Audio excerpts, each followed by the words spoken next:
Շատ գովելի է, որ նախորդ տարի 83 շուն է որդեգրվել, որոնցից մեկին մենք ենք որդեգրել։ Երևանի քաղաքապետարանի գործակարգավարական խորհրդակցության ժամանակ ասաց Տիգրան Ավինյանը։ Մինչ այդ կենդանիների խնամքի կենտրոն ՀՕԱԿ-ի տնօրեն Հարություն Առաքելյանը զեկուցեց 2025 թվականի գործունեության արդյունքները։ Բայց պարոն Առաքելյան, շատ եմ խնդրում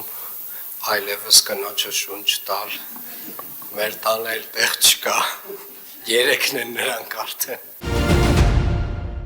Երևանում մարտի 16-ին 17-ի գիշերը 20-ին սպասվում է անձրև, մարտի 17-ից ցերեկը 18-ին 19-ին սպասվում է առանց տեղումների եղանակ։ Հանրապետության տարածքում մարտի 16-ին 17-ի գիշերը 20-ին ժամանակ առ ժամանակ շրջանների մեծ մասում սպասվում են տեղումներ։ Լեռնային գոտիներում ձյան, նախալեռնային եւ հովտային գոտիներում ձնախառն անձրևի ու անձրևի տեսքով։ Մարտի 16-ին առանձին հատվածներում տեղումները կլինեն զգալի, լեռնային շրջաններում սպասվում է նաեւ բուք, ցածր հորիզոնական տեսանելիություն ավտոճանապարհներին կասառույց։ Մարտի 17-ից ցերեկը 18-ին 19-ին սպասվում է առանց տեղումների եղանակ։ Քամի հյուսիսարևելյան 2-ից 5 մետր վարկյան արագությամբ օդի ջերմաստիճանը մարտի 16-ից 19-ին ցերեկային ժամերին աստիճանաբար կբարձրանա 5-ից 8 աստիճանով։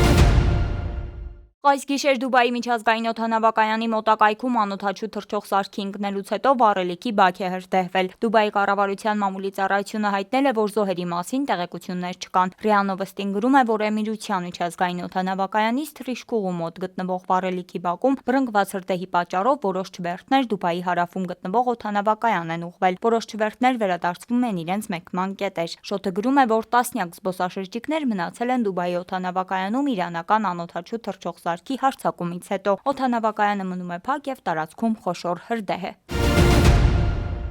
Արաբական երկրները պետք է միանան Իրանի դեմ ԱՄՆ-ի եւ Իսրայելի ռազմական գործողությանը։ ԱՄՆ նախագահ Դոնալդ Թրամփը այս մասին հայտարարել է իսրայելական C-14 հեռուստաալիքին տված հարցազրույցում։ Նա կարծում է, որ տարածաշրջանային երկրները պետք է դա անեն Հորմուզի նեղուցը բաց պահելու համար։ Թրամփը հավելել է, որ ջրանցքով նավթի մատակարարումներով հետաքրքրված երկրները պետք է ավելի ակտիվ դեր խաղան Իսլամական Հանրապետությանը հակազդելու գործում։ Մարտի 12-ին ԱՄՆ ֆինանսների նախարար Սքոթ Բեսենենթը հայտարարել է, որ Միացյալ Նահանգները քննարկում է Հորմուզի նեղուցում նավերը ուղեկցելու համար միջազգային կոալիցիա ստեղծելու հարցը։